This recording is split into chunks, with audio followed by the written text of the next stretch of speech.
Hi everyone, how are you all doing? How things have changed from extremely hot weather to pretty autumnal weather now. Anyway, that is life, that's how it goes, and I don't mind. I like getting out the old scarves again and the comfy, cozy tops, and even got the knitting out. So, I've had a request to do eyes, and I think instead of human eyes, because I suppose we don't often do them. I know I don't do portraits of people. I engrave people's faces, but they're not portraits. Big difference. Way too much pressure to get a portrait right. But I do get a lot of requests for animals, and especially dogs. And then you are talking portraits, and they do need to look like the pet itself. Anyway, I have chosen Labrador, love a labby, um, and I have very roughly sketched this little labby looking up at his owner.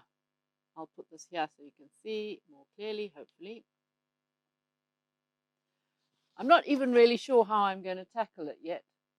And although I've put these details in, certainly things like the pupil, I'm probably just going to obliterate that with a white Arkansas initially.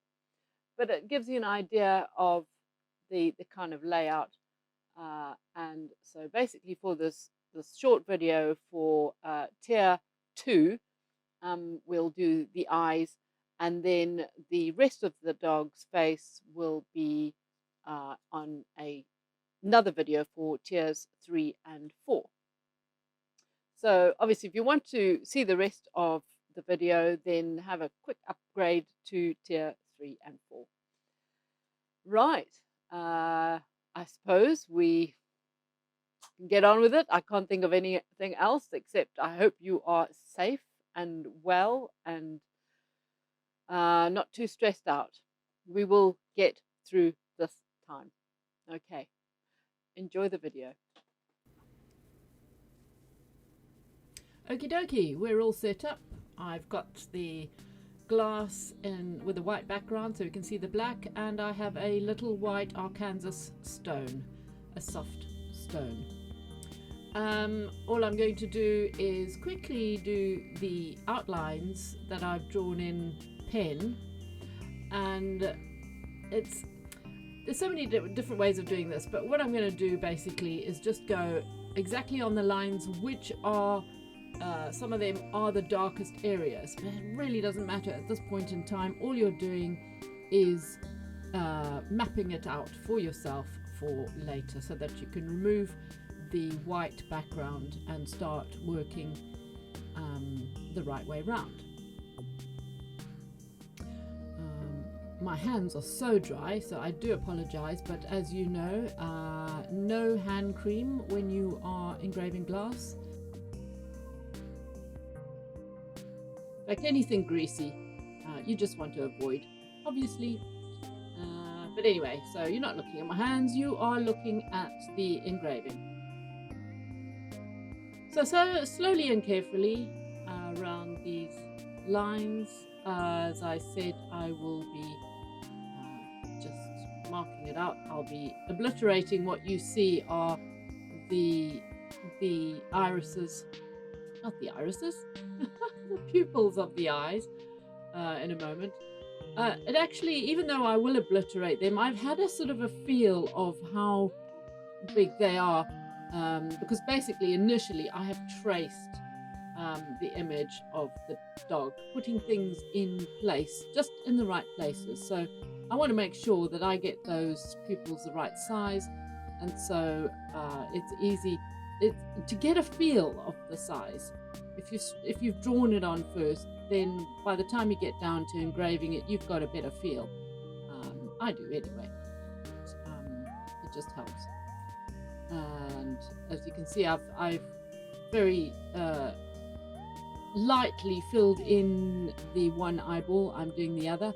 When I say lightly, I'm not pressing very, very hard, but I am making a slight dent in the glass, a slight dent, because we are not intaglio engraving. This is relatively surface engraved, but the eyes, I want them just to have that little curve to the surface so that you get the impression of an eyeball, and that's rather fun. But you don't want it to look like it has a thyroid problem. And this is so often what new engravers will do. They get all excited and they do this deep, deep eye, lovely round eyeball, and everything else is flat. And no, it's not a good look.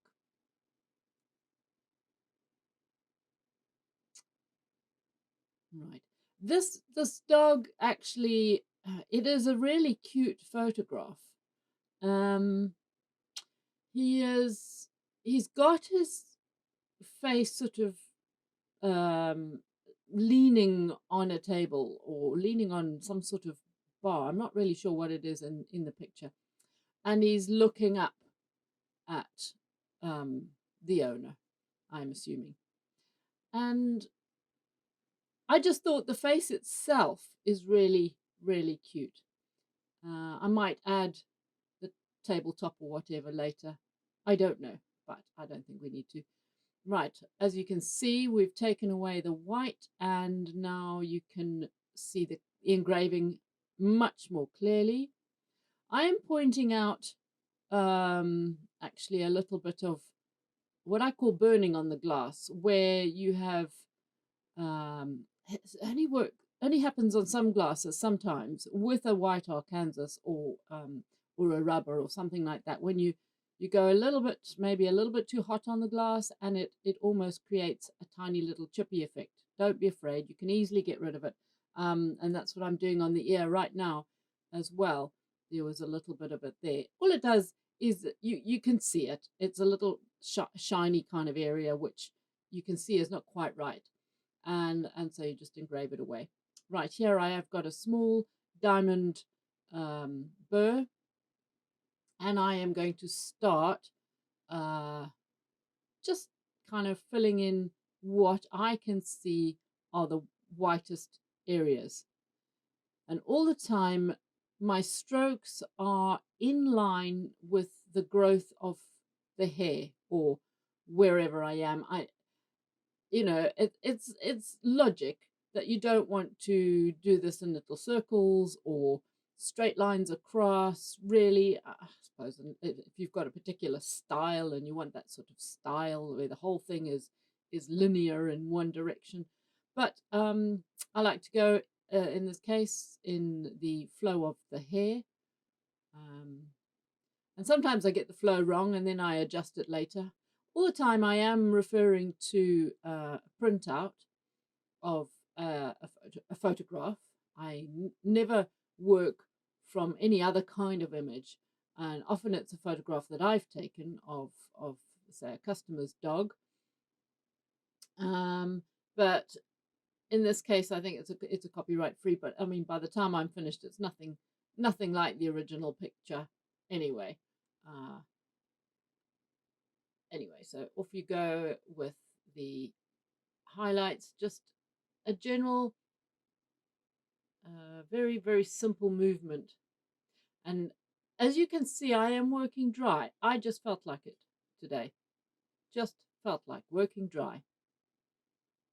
It's a lovely crystal. It's really bright and it's soft, and this diamond is relatively new, so it's lovely and sharp, got lots of little sharp particles on it, and it's engraving quite easily. I'm using a small one because someone will say, well, it's a large area. We're only doing the eyes in this video, and I don't want to be using a large burr where the details need to be very precise. I don't want to go over the edges where I can see that it's dark. We've got to make it dark later. So I am only very, very carefully sticking to what is light. Referring to the picture all the time, just glancing across. You can't see me, I'm just glancing across. So I had put in the little the whites of the eyes.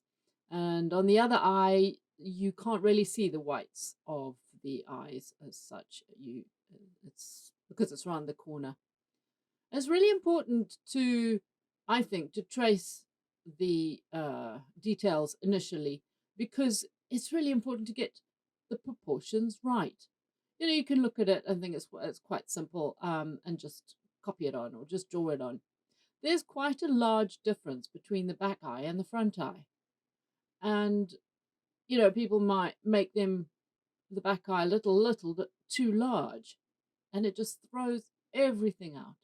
It really needs to be the right size. Once you've got that, then it's quite simple to just, you know, copy it afterwards. It's like coloring in, of course. Was our coloring in? We are painting. We're painting with diamonds, as you know me. Paints with diamonds, as in Dancing with Wolves. I paint with diamonds.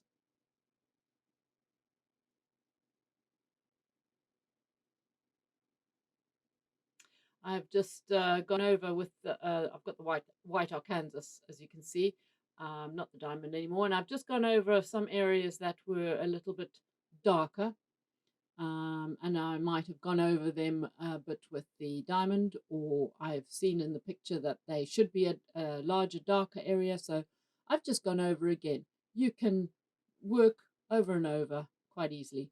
Here I have got a green stone, and I am going to flatten the top of this rat's tail, which is starting to age a little bit. And just by taking the tip of it off, we get down to the new diamond on the edges, new diamond dust.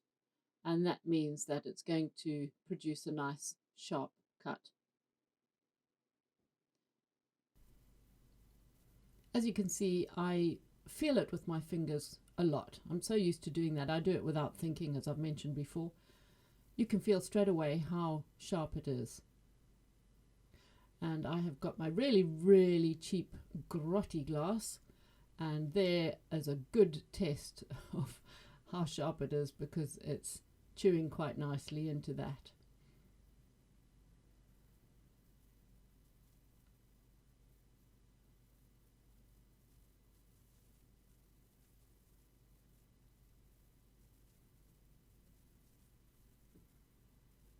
Right, come on, come back. I don't know where you've gone. Oh, okay. Decided not to use it just yet. Got a soft rubber. You can use whatever rubber you've got. Just have a feel, and if you've got a softer one, it's slightly better for this at the moment. And I'm just slightly darkening the darker areas. It's also not just darkening; it's kind of blending, because a soft rubber will also darken some of the diamond as well. So, right, out with the rat's tail. And I'm going to start putting in more hairy details. And here we've got some tiny little eyelashes.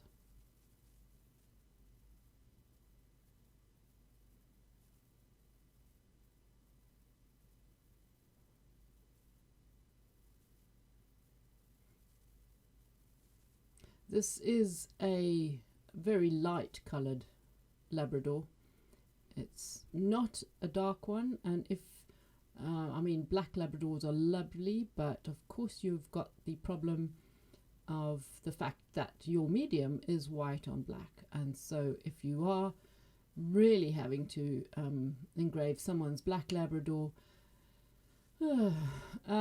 just make it very shiny. It's a different sort of feel altogether. You would have to use a lot of stone and shading in between. But as I say, this is just the eyes anyway for this particular video.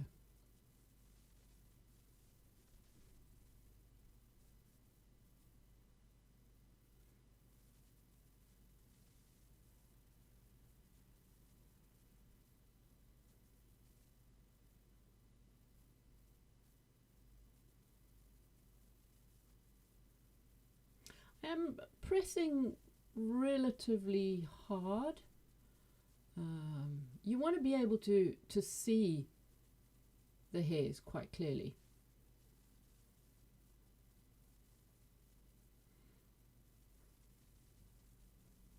It makes a huge difference. You don't want to make it a really flat, smooth animal.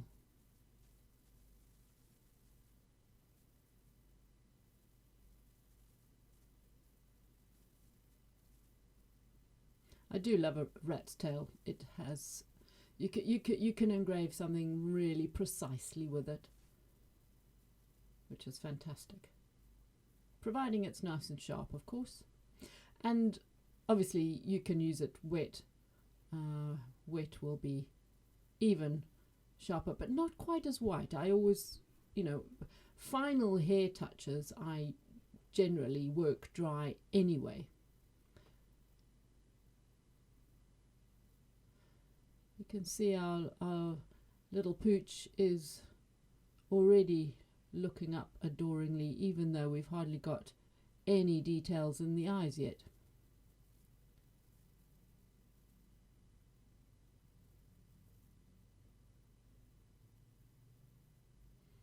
Yeah, I've got a little brown rubber.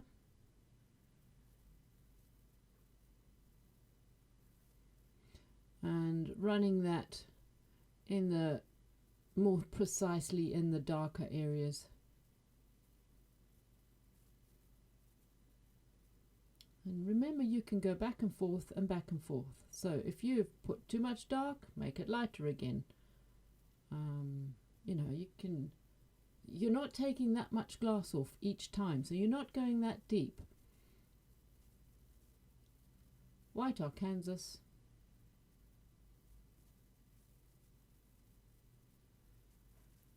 Obviously I'm feeling I need to neaten the bottom of that eye up a little bit.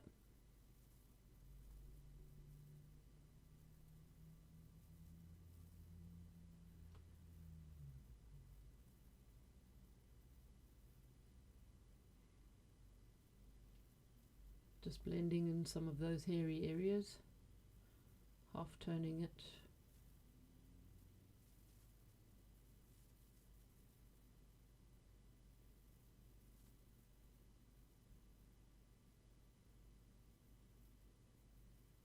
And here I've gone over the top of the eyelid again, and which has instantly reduced the size of his eyelashes again. And those I will go back and touch up again later. Back to the little rubber, and what am I going to do? I'm going to do the pupils now. Ooh. I've decided to flatten the top because what I want to do, I need it to be a little bit sharper on the edges. Okay, that's better.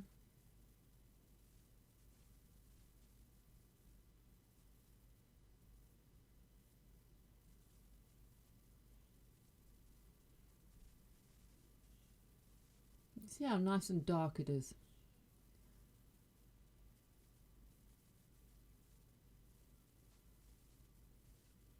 Now a lot of you will think, well, why don't you just leave it clear glass? And if you are engraving properly, there is to be no clear glass, unless it's something with a hole in it, like a mask. Anything that's dark needs to be polished out, so there is a surface. Then it looks more solid.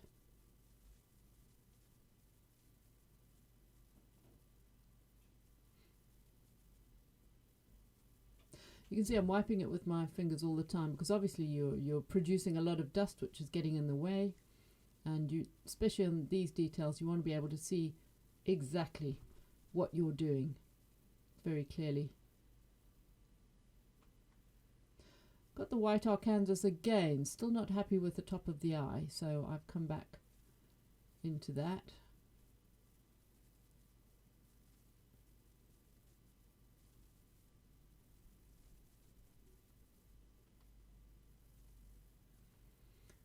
And and the rubber. Let's get a nice sharp line at the top.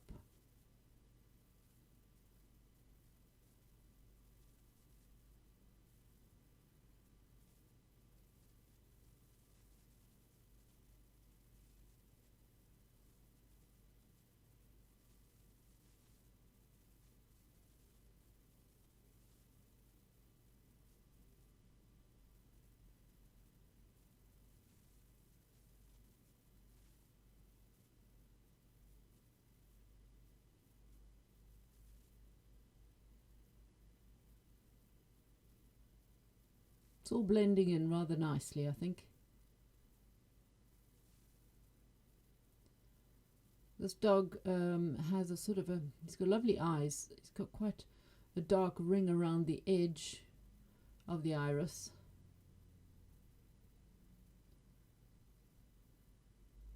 And then we have the pupil.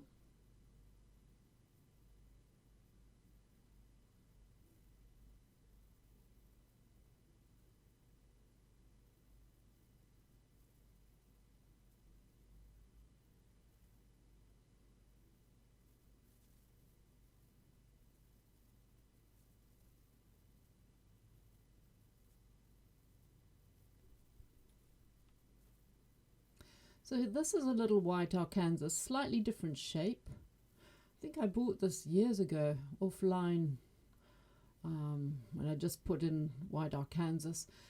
I got a tiny little tube of them in several different shapes, ever so tiny. I have no idea where I got them from, but doesn't matter. All you have to do is search. And I know Eternal Tools do have white Arkansas as well. Just do a bit of searching. So now I'm using this to bring up the iris, because it's not it's slightly lighter, but it's not white, that's for sure. And there's a sort of a obviously not a texture, but there's sort of that starry movement that you can see around the edges, and that is what I'm literally doing with this. That's why I've gone for a slightly sharper one. I haven't just done a round circle. I'm making tiny little star-like movements going around the iris, around the pupil, and it becomes a more realistic iris. Now, what is missing? This dog's eyes really are quite dead. And so I'm assuming I'm going to do this next. Oh, no, I'm not yet. Thought I was going to do the highlights next, but I am just neatening up with the other white Arkansas, a little ball shape. Oh, yes, I know. I am starting to put the highlights. There are, in the highlights of the eye, there were some real soft tones. So not just the bright sparkles, but some soft tones as well. So I'm using the white Arkansas for those soft tones.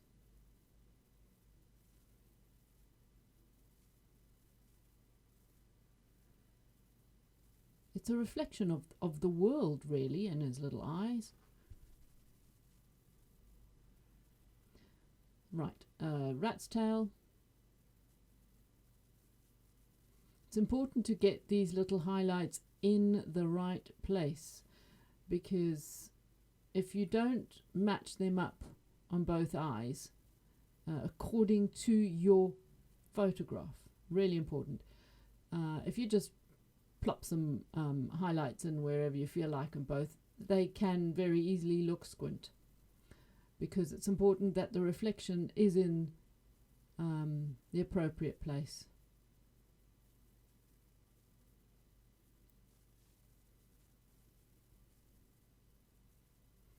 So all of a sudden, he looks alive. Very important, makes a big difference.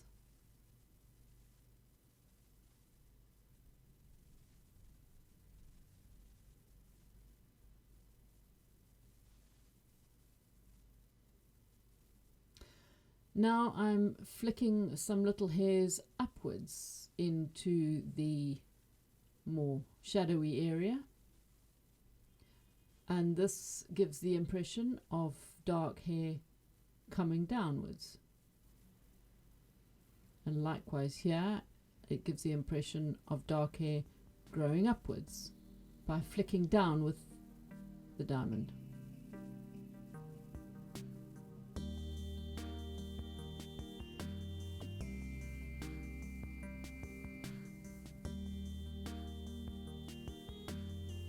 As I say, if you want to watch the rest of the face being engraved, then if you're watching this on Patreon, then this at the moment is for tier 2 and above, and if you want to watch the rest, the next video showing the rest of the face and how I put it all together, then you need to be in tier 3 or 4.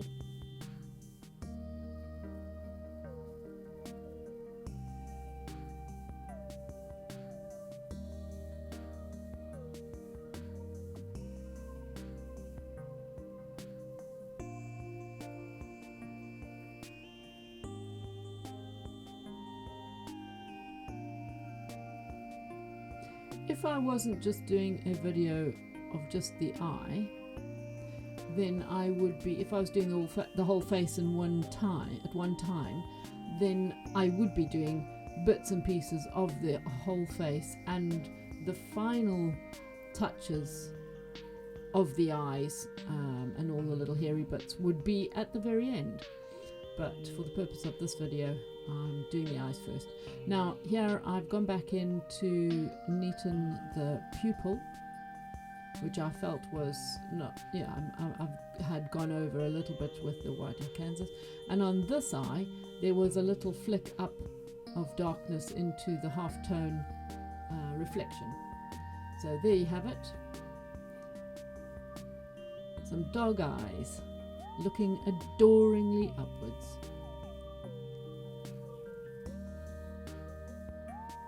I hope you enjoyed the video and enjoy engraving your dog eyes. Thank you for watching, and until next time, bye bye.